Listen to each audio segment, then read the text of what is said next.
जय मसीह के मेरे प्यारे भाई और बहनों, आप सबका स्वागत करता हूँ यीशु मसीह में।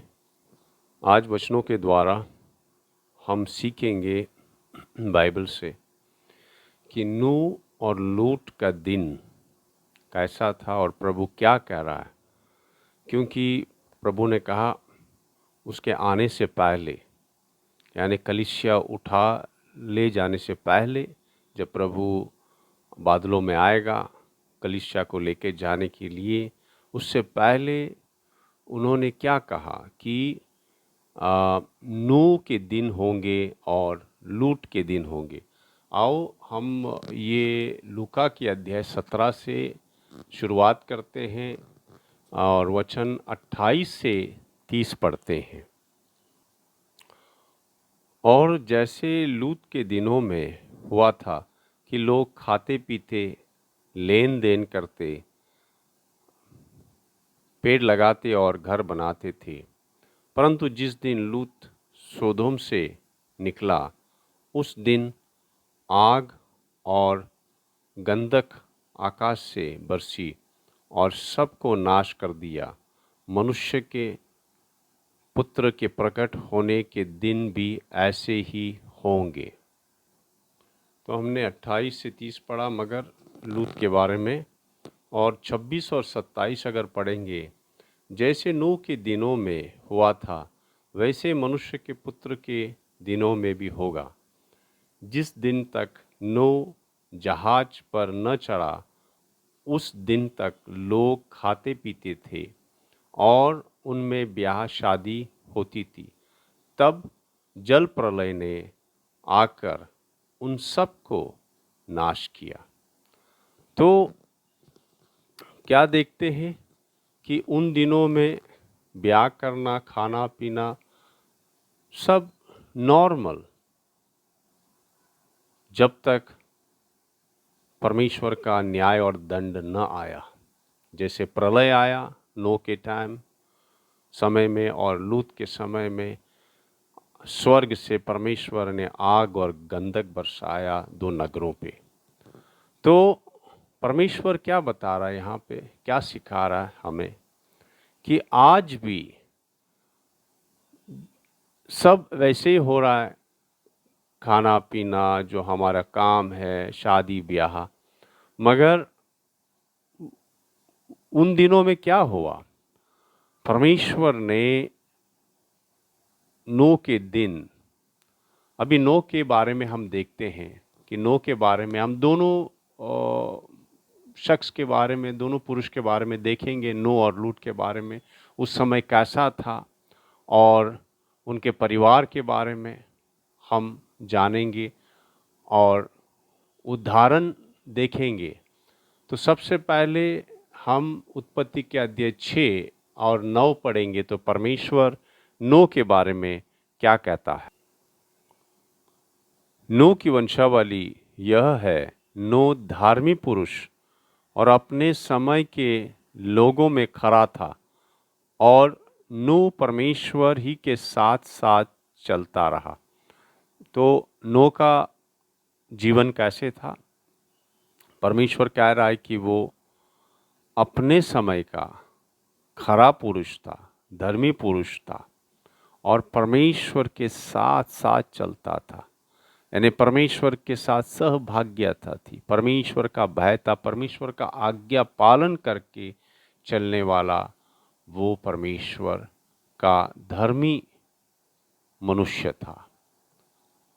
और उस समय, नूह के समय क्या था, उस समय क्या था, क्या हुआ था? तो यहाँ पे लिखा है, और यहोवा ने देखा कि मनुष्य की बुराई पृथ्वी पर बढ़ गई है और उनके मन के विचार में जो कुछ उत्पन्न होता है सो निरंतर बुरा ही होता है। यानी उस समय के लोग इतने बुराई करते थे, उनके मन में बुराई के सिवा कुछ भी नहीं था, ये परमेश्वर कह रहा है। और परमेश्वर ऐसा क्यों कह रहा है? उत्पत्ति के अध्याय 6 1 और 2 पढ़ने से हमें पता चलता है कि फिर जब मनुष्य भूमि के ऊपर बहुत बढ़ने लगे और उनकी बेटियां उत्पन्न हुई, तब परमेश्वर के पुत्रों ने मनुष्य के पुत्रियों को देखा कि वे सुंदर है, सो उन्होंने जिस जिस को चाहा उनसे ब्याह कर लिया। और ये देखो कैसे क्या हो रहा था कि ये सब बुराइयां हो रही थी और उपद्रव, यही अध्याय में आगे लिखा है कि उपद्रव इतना था। ये उत्पत्ति के अध्याय 6:11 में प्रभु कहता है, उस समय पृथ्वी परमेश्वर की दृष्टि में बिगड़ गई थी और उपद्रव से भर गई थी। यानी एक तरफ गंदा काम, दूसरा गुस्सा, मारपीट, मार देना एक दूसरे को, यानी इतना पाप बढ़ गया था कि मनुष्य के हर एक मन की सोच जो है वो बुरी ही थी। तो परमेश्वर नोह को चेतावनी देता है और वो कहता है, उत्पत्ति के अध्याय 6, 17 और 18 अगर पढ़ेंगे, और सुन, मैं आप पृथ्वी पर जल प्रलय करके सब प्राणियों को जिनमें जीवन का आत्मा है आकाश के नीचे से नाश कर दूंगा, और सब जो पृथ्वी पर है मर जाएंगे। परंतु तेरे संग मैं वाचा बांधता हूँ, इसलिए तू अपने पुत्र, स्त्री और बहुओं समेत जहाज में प्रवेश करना। तो परमेश्वर क्या कहता है नोह को कि नोह, तू और तेरा परिवार को मैं बचाऊंगा, किस लिए? तू मेरी आज्ञा पालन करके चलता है, मेरे भय में चलता है, तो तू एक नाव बांध और उसमें जब मैं जल प्रलय लेके आऊंगा तू और तेरा परिवार बच जाएगा। और नोह ये नाव बांधता रहा और ये नाव को बांधने के लिए 120 साल लगा। 120 साल नोह क्या कर रहा था? इब्रानियों की किताब में लिखा है कि नोह जो है धार्मिकता का प्रचार करता रहा। वो परमेश्वर के भय में ये नाव बांधता रहा। तो हम इब्रानियों की किताब से भी पढ़ेंगे। इब्रानियों के अध्याय 11 वचन 7 में लिखा है, विश्वासी से नोह ने उन बातों के विषय में जो उस समय दिखाई न पड़ती थी चेतावनी पाकर भक्ति के साथ अपने घराने के बचाव के लिए जहाज बनाया, और उसके द्वारा उसने संसार को दोषी ठहराया और उस धर्म का वारिस हुआ जो विश्वास से होता है। तो वो परमेश्वर के भय में चलने वाला, उसने वो नाव बांधी क्योंकि वो जानता था कि जिसने कहा है वो सत्य है, वो अटल है और वो होता रहेगा और हो जाएगा। इसके लिए वो धार्मिकता का प्रचार कैसे कर रहा था, कैसी चेतावनी दे रहा था उस समय को लोगों को कि देख, ये मैं जहाज बांध रहा हूँ, मगर किस लिए बांध रहा हूँ? क्योंकि परमेश्वर प्रलय लेके आने वाला है, इस सारे जगत को नाश करने वाला है, इसलिए मैं ये जहाज बांधता हूँ। तो पश्चाताप करो, मन फिराओ, ऐसे उसका प्रचार था कि देख, मैं विश्वास से बांध रहा हूँ, मैं परमेश्वर के भय में बांध रहा हूँ, क्योंकि उसने कहा है वो होगा। और ऐसे वो प्रचार करता रहा। मगर क्या हुआ? उस समय कितने लोगों ने विश्वास किया? किसी ने विश्वास नहीं किया। और क्या होता है जब नाव तैयार होता है तो परमेश्वर क्या कहता है? उत्पत्ति के अध्याय 6:22, और परमेश्वर की इस आज्ञा के अनुसार नूह ने किया। क्या किया? नाव या जहाज तैयार की। और उत्पत्ति के अध्याय 7:1 में हम पढ़ते हैं, और यहोवा ने नूह से कहा, तू अपने सारे घराने समेत जहाज में जा, क्योंकि मैंने इस समय के लोगों में से केवल तुझको ही अपनी दृष्टि में धर्मी देखा है। तो याद रखो, नोवा और उसके परिवार किस लिए बचे? क्योंकि नोवा का जीवन धर्मी जीवन था, खरा जीवन था, परमेश्वर के भय में चलने वाला जीवन था। और उसको देख उसकी पत्नी और उसके बच्चे और उसके बहुओं भी परमेश्वर की आज्ञा पालन करने वाले परिवार बने।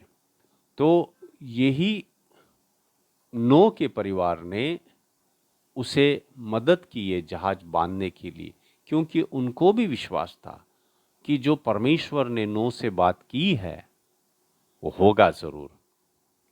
और उनको ये पता था कि परमेश्वर नूह से बातें करता था। नूह ऐसा पुरुष था कि परमेश्वर के सौभाग्यता में चलने वाला, भय में चलने वाला, परमेश्वर उसे बातें करता था। और वो जानते थे, क्योंकि नूह का जीवन ये दर्शाता था। तो ऐसे उनका परिवार, नूह का परिवार, सारा परिवार बच गया। किस लिए? क्योंकि नूह उदाहरण था अपने परिवार के लिए। और न सिर्फ नूह मगर उसके परिवार भी सारे नाव में चले गए और बच गए। अब हम लूत के बारे में जानेंगे।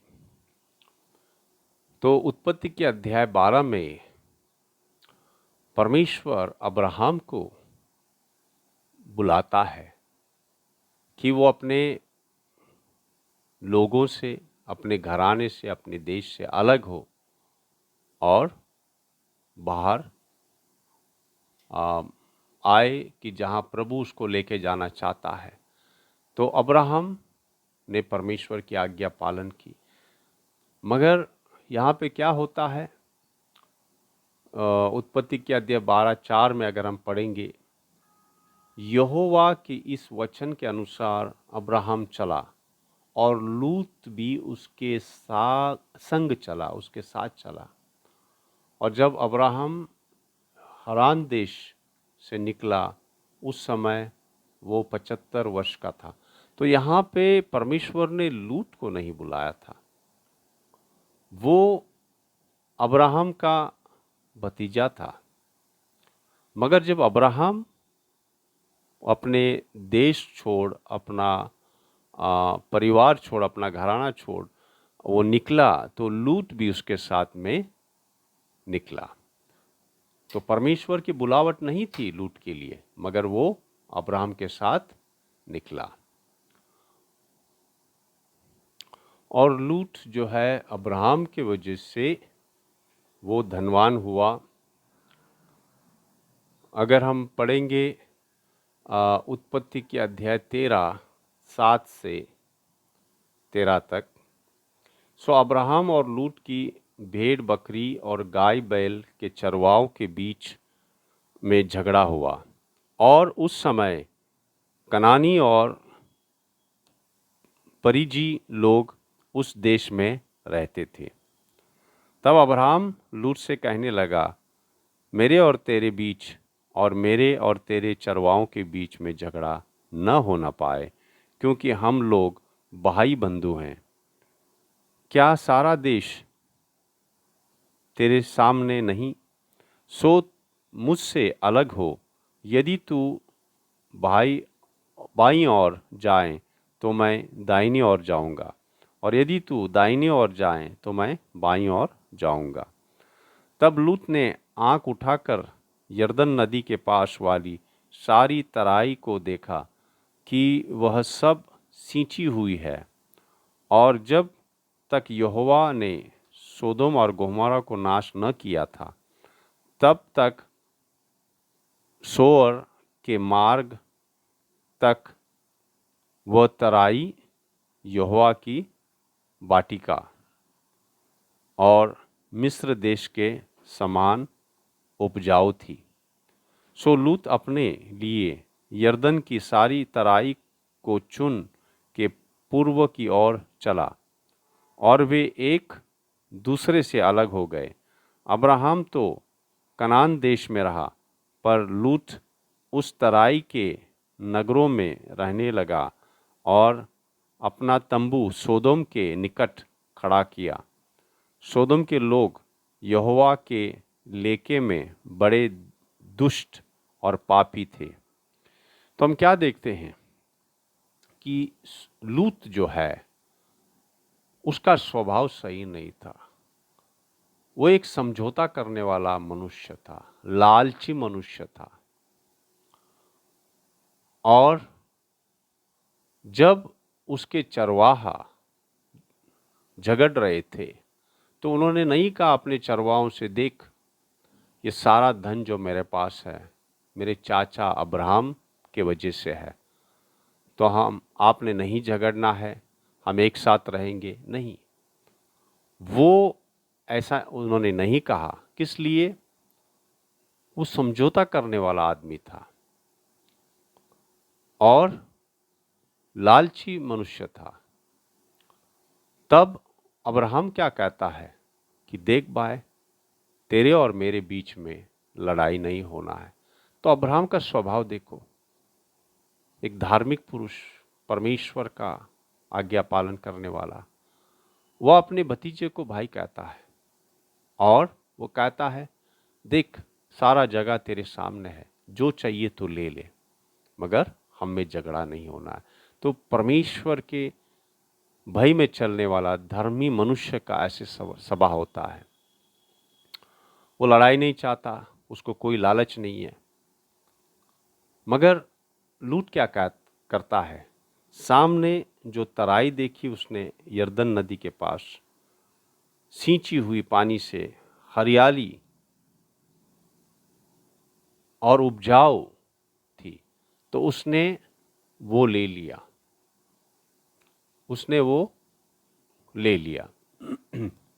और जाके वहाँ पे उसने अपना तंबू बसाया। हालांकि वो जानते थी एक पाप की नगरी है। उसने तंबू सोदोम में लगाया और सोदोम पाप की नगरी हुआ करती थी। तो क्या दर्शाता है कि कैसा स्वभाव था लूत का। पैसे के लिए कुछ भी वो करेगा और समझौता करने वाला मनुष्य, और कैसे अपने परिवार के लिए बुरी गवाही था वो। इसी कारण जब उसने सोदोम में रह रहा था तो इस पाप की नगरी में कुछ राजाओं ने आके उस सारे नगर के लोगों को बंदी बना के ले गए, उठा के ले गए, और उसमें लोत और उसकी परिवार और उसका सारा धन दौलत भी ले गए। मगर जब अब्राहम को पता चला कि उसका भतीजे को बंदी बना के ले गए हैं और उसके परिवार को और सारी उसके धन दौलत को, तो अब्राहम ने उन राजाओं का पीछा किया। अब्राहम का दिल देखो कैसे था। उसने नहीं कहा कि जाने दो, अच्छा है, ये उसका फल है, क्योंकि वो पाप की नगरी में रहना चाहता था, मुझसे लड़के गया, अच्छा हुआ है, उस सबक सीखने दो। ऐसा नहीं था, अब्राहम का हृदय ऐसा नहीं था। तो अब्राहम ने 318 मनुष्य को, अपने घर के लोगों को ले गया और लड़ाई के लिए, और उन राजाओं को मात दे के लूत और उसके परिवार को वापस ले आया, क्योंकि परमेश्वर उसके साथ था, अब्राहम के साथ। तो उन्होंने उन राजाओं को मात दी और लूत और उसके परिवार को लेके। तो मगर हम क्या देखते हैं, वापस अभी सबक सीखने के बजाय कि हाँ मेरे चाचा ने मुझे बचाया, और ये धार्मिक पुरुष हैं, परमेश्वर इनके साथ है। अभी मैं सब भूल के वो सब चीज़ें पिछली, मैं समझौता नहीं करूँगा, मैं अपने चाचा के अधीन में रहूँगा और प्यार से रहूँगा, उसकी सेवा करूँगा, ऐसा नहीं उसने सोचा। फिर से जाके परमेश्वर ने उसको एक बार छुड़ाया, फिर से जाके वही पाप की नगरी में जाके बस गया। क्या हमारे जीवन में ऐसा होता है? जब परमेश्वर हमें कुछ बंदिशों से निकाल बाहर लाता है, क्या वही बंदिशें, वही पाप की चीज़ें वापस हमें खींच लेता है? यहाँ पे ऐसे हुआ। और एक दिन ऐसा आया कि सोदोम और ओमोरा का जो चिल्लाहट परमेश्वर के कान तक पहुंच गया।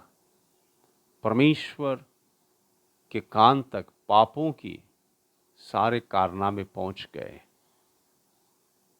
और परमेश्वर ने सोदोम और ओमोरा को नाश करने के लिए 2 स्वर्गदूत भेज दिए और वो स्वर्गदूत आए नाश करने के लिए। मगर यहाँ पे भी परमेश्वर कितना दयालु है, वो अब्राहम के लिए, अब्राहम की वजह से लूत को बचाने के लिए स्वर्गदूतों को कहता है। उत्पत्ति के अध्याय 19 और 29 अगर हम पढ़ेंगे, क्या लिखा है? और ऐसा हुआ कि जब परमेश्वर ने उस तराई के नगरों को जिनमें लूत रहता था उलट पुलट कर नाश किया, तब उसने अब्राहम को याद करके लूत को उस घटना से बचा लिया। तो लूत को किस लिए बचाया? अब्राहम की वजह से। इधर लिखा है परमेश्वर ने अब्राहम को याद किया और लूत को वहाँ से बचाया। और कैसे बचाया? यही उत्पत्ति के अध्याय 19 में हम 16 पढ़ेंगे।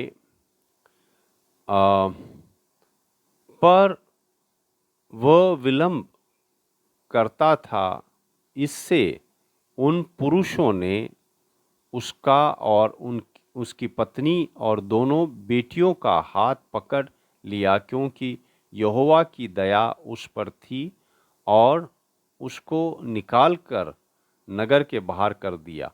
तो ये 2 पुरुष कौन है? ये स्वर्गदूत हैं जो सोदोम और गोमोरा को नाश करने के लिए परमेश्वर की ओर से आए थे और परमेश्वर ने उनको, लूत और उनके परिवार को बचाने के लिए भी भेजा था, क्योंकि अब्राहम के वजह से, जैसे हमने 16 में पढ़े। और देखो, यही अध्याय 19 का 14 पढ़ते हैं। तब लूत ने निकाल कर अपने दामादों को, जिनके साथ उनकी बेटियों की सगाई हो गई थी, समझा के कहा, उठो, इस स्थान से निकल चलो, क्योंकि यहोवा इस नगर को नाश करना चाहता है। पर वह अपने दामादों की दृष्टि में ठट्ठा करने हरा सा जान पड़ा। तो यहाँ पे क्या लिखा है? उनके दामादों ने भी उसका नहीं सुना, क्योंकि उसका जीवन गवाही नहीं था। उनका जीवन समझौता का जीवन था। वो पाप के नगरी में लालच की वजह से रहने वाला जीवन था। हाँ, उसने बहुत धन कमाया, बड़ा बंगला बांधा, क्योंकि यहाँ पे दिया है कि 2 स्वर्गदूत उसके घर में ठहरे, रात को ठहरने की जगह थी। यानी बड़ा सा बंगला, बड़ा सा घर बांधा था उसने और बहुत सारा धन दौलत इकट्ठा किया था। मगर क्या हुआ था? अब समय आ गया था, सब नाश होने वाला है, सब नाश होने वाला है।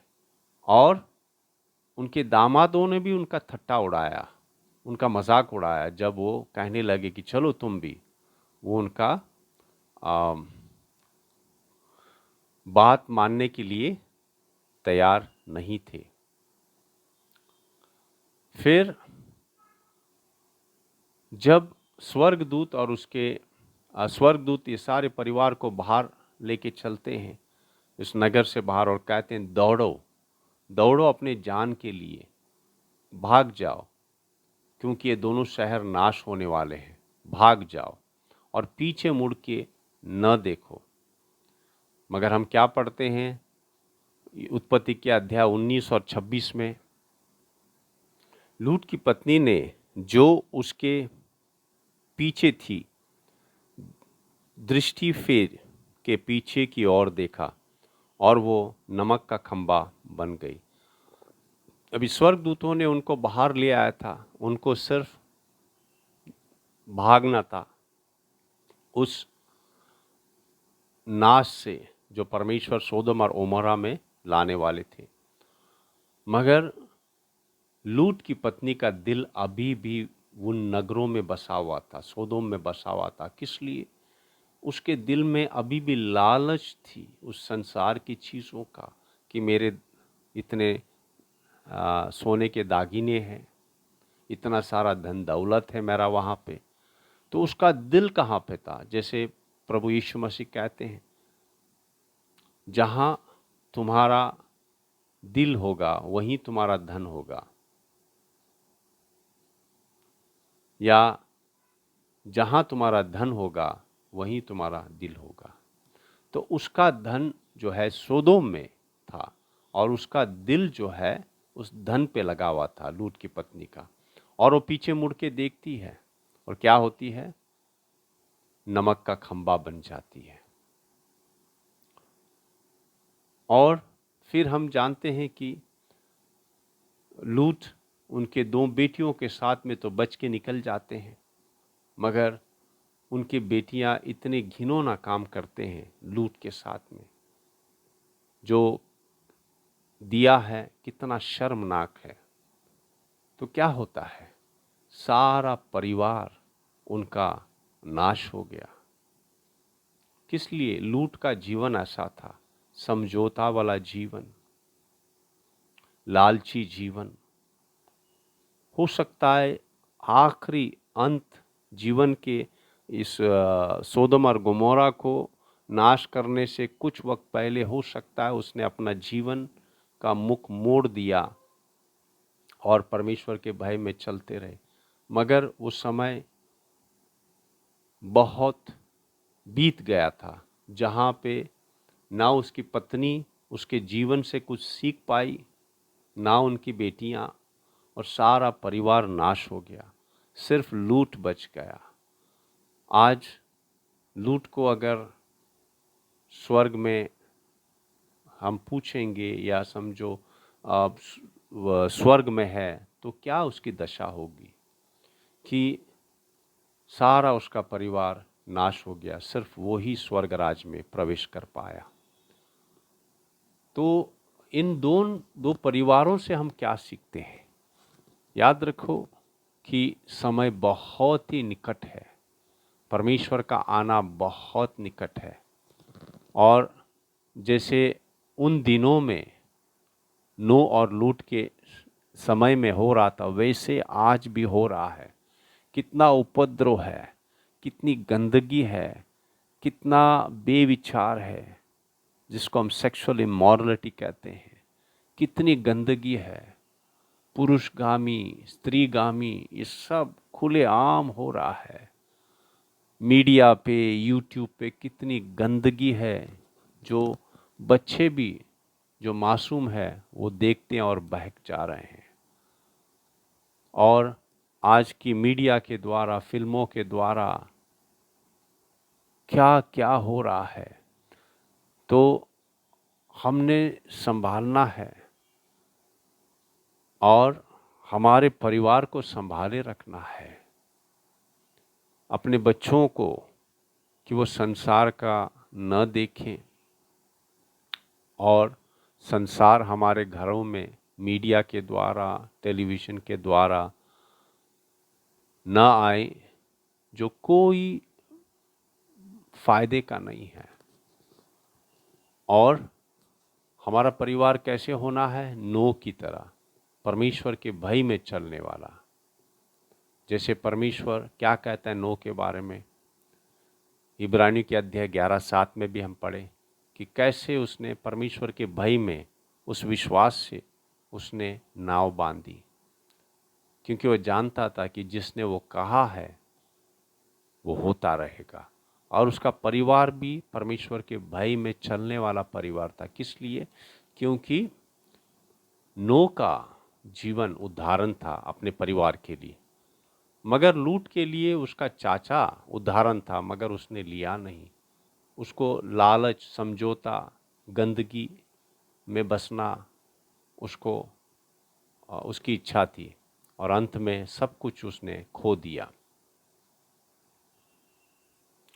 नोह के परिवार को परमेश्वर ने आदेश दिया, वो नाव में चले गए, वो नाव में प्रवेश किया, मगर लूट का परिवार उस नाश से जो सोदोम और गोमोरा पे आ रहा था उससे भागते रहे। परमेश्वर के स्वर्गदूत ने कहा, भागो भागो इस नाश से।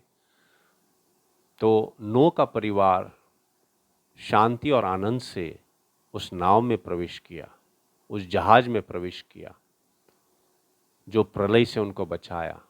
मगर लूट का परिवार उस नाश से भागना पड़ा, मगर सिर्फ अंत में सिर्फ लूट ही बच गया, और लूट ही स्वर्गराज सिधार गए, और बाकी सब नाश हो गए। उनकी बेटियां तक कितनी गंदे काम किए। तो यहाँ पे यीशु भी लूट के पत्नी के बारे में कहता है। लूका की किताब में हम पढ़ेंगे, लूका के अध्याय 17 और 32 में हम क्या पढ़ते हैं? 32 से, लूट की पत्नी को स्मरण रखो। यीशु क्या कहता है? लूट के पत्नी का स्मरण रखो। जो कोई अपने प्राण बचाना चाहे वह उसे खोएगा, और जो कोई उसे खोए वह उसे जीवित रखेगा। तो परमेश्वर क्या कह रहा है? अगर हम अपना प्राण बचाना चाहते हैं, यानी इस संसार की चीज हमारे प्राण को खींचता है, तो हम उसे बचा नहीं पाएंगे, अनंत काल की मृत्यु में चले जाएंगे। संसार की कोई चीज जो है हमारे प्राण को स्वर्ग राज्य से, उद्धार से, लालच से, पाप के अभिलाषा से हमें नहीं खींचना है। संसार में हमने सावधान रहना है। तो परमेश्वर यीशु यहाँ पे लूट के पत्नी का स्मरण दिलाता है कि संभालो। लूट की पत्नी क्यों नमक का खंबा हुआ? क्योंकि उसका दिल सोदोम में बसा हुआ था। हालांकि उसको छुटकारा मिला और अपने आप को बचाने का मौका मिला, मगर क्या हुआ? उसका दिल, उसका इच्छा जो है सोदोम में था, और उसको खींच लिया और नमक के खंबा बन गए। तो हमारे लिए ये चेतावनी है। तो याद रखो, जैसे नोह का जहाज था, आज कलीसिया है। जो नोह का जहाज था, आज क्या है? कलीसिया है। नोह के परिवार उस जहाज में गए और बच गए। ऐसे अगर हम मसीह में रहते हैं, क्योंकि कलीसिया जो है मसीह का देह है, कलीसिया हम हैं जो प्रभु में आए हैं, तो हमने पवित्रता से रहना है। अगर पवित्रता में है तो मसीह में है, जिसको हम क्रिश्चियन कहते हैं। क्रिश्चियन यानी इन क्राइस्ट, मसीह में। क्रिश्चियन का मतलब है इन क्राइस्ट, यानी मसीह में होना ज़रूरी है। क्योंकि हमारा मस्तक जो है पवित्र है, तो शरीर कैसे होगा? पवित्र होना है। और शरीर में सारे हम जो अंग है पवित्र होना है। और सोदोम और गोमोरा क्या दर्शाता है? जो संसार है सारे पापों से भरा हुआ है, सारे अभिलाषाओं से भरा हुआ है, अंधकार से भरा हुआ है। तो याद रखिए, इस कलीसिया जो हम हैं, ये परमेश्वर के देश से हमें कुछ भी संसार की चीज़ों या अभिलाषाओं या अंधकार की चीज़ें हमें नहीं खींचना है संसार में, नहीं तो हम उद्धार खो देंगे। देखो, 2 पतरस के अध्याय 3 में प्रेरित पतरस क्या कहता है अपनी कलीसिया को। दूसरा पतरस का अध्याय 3 और वचन 9 से पढ़ेंगे। प्रेरित पतरस क्या कहता है विश्वासियों को, कलीसिया को, कि प्रभु अपनी प्रतिज्ञा के विषय में देर नहीं करता, जैसे देर कितने लोग समझते हैं, पर तुम्हारे विषय में धीरज धरता है और नहीं चाहता कि कोई नाश हो, वरन यह कि सबको मन फिराव का अवसर मिले। परंतु प्रभु का दिन चोरों की नाय आ जाएगा। उस दिन आकाश बड़ी हड़हड़ाहट से शब्द से जाता रहेगा और तत्व बहुत ही तप्त होकर पिघल जाएंगे और पृथ्वी और उस पर के काम जल जाएंगे। तो जबकि ये सब वस्तुओं इस रीति से पिघलने वाले हैं, तो तुम्हें पवित्र चाल चलन और भक्ति में कैसे मनुष्य होना चाहिए और परमेश्वर के उस दिन की बाट की रीति से जोहना चाहिए और उसके जल्द आने के लिए कैसे यत्न करना चाहिए, जिसके कारण आकाश आग से पिघल जाएगा और आकाश के गण बहुत ही तप्त होकर गल जाएंगे। पर उसकी प्रतिज्ञा के अनुसार हम एक नए आकाश और नई पृथ्वी की आस देखते हैं, जिनमें धार्मिकता वास करेगी। तो परमेश्वर क्या कहता है, और ख़ास करके प्रेरित पतरस क्या कहता है 11 में, तो तुम्हें पवित्र चाल चलन और भक्ति में कैसे मनुष्य होना चाहिए। तो कैसे नोह की तरह, उसके परिवार की तरह, कैसे उसके परिवार नोह का उदाहरण लेके कैसे वो परमेश्वर के भय में चलते रहे, कैसे धार्मिकता में चलते रहे। और फिर 17 और 18 में हम क्या पढ़ते हैं, यही दूसरा पतरस का अध्याय 3 में, इसलिए हे प्रियो, तुम लोग पहले ही से इन बातों को जानकर चौकस रहो, ताकि अधर्मियों के भ्रम में फंसकर अपनी स्थिरता को हाथ से कहीं खो ना दो।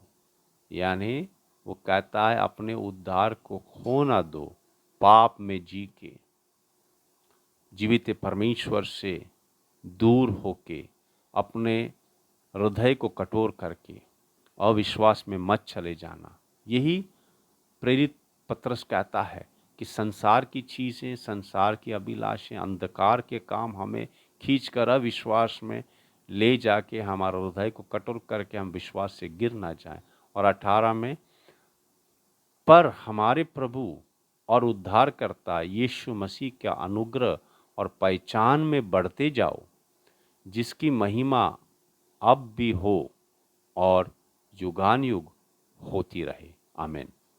तो याद रखो मेरे भाइयों बहनों, मन फिराओ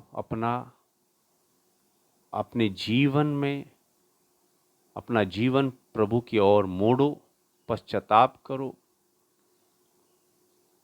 और परमेश्वर के भय में चलो और पवित्र जीवन जियो। पवित्र आत्मा हमारे साथ में है, हमारा मदद करने के लिए सहायता करता है, हमें सिखाता है, मार्गदर्शक हमारा है, वो सात्वाना है, हमें पाप का जो है निरुत्तर करता है। पवित्र आत्मा का मदद लेना है और उसके अनुग्रह के द्वारा हम पाप पे जयवंत होके आगे बढ़ते रहें, पवित्रता में बढ़ते रहें, गवाही बने, उदाहरण बने नोह की तरह हमारे परिवार के लिए, ताकि हमारे परिवार सारे स्वर्ग राज में जाएं, और न सिर्फ हमारा परिवार मगर दूसरे लोगों को, ताकि वो स्वर्ग राज के आए जाने हमारे जीवन से। तो इन दोनों परिवारों के बारे में हमने देखा आज, नोह के परिवार और लूत का परिवार। और मेरी प्रार्थना है कि हमारा जीवन नूह की तरह हो रहे और हमारा परिवार भी। धन्यवाद करते पिता, धन्यवाद करते हैं आपके वचनों के लिए। ये अंतिम के अंतिम समय में हम रह रहे हैं, जहाँ पे पाप इतना बढ़ गया है, जैसे नूह और लूत के दिन में था।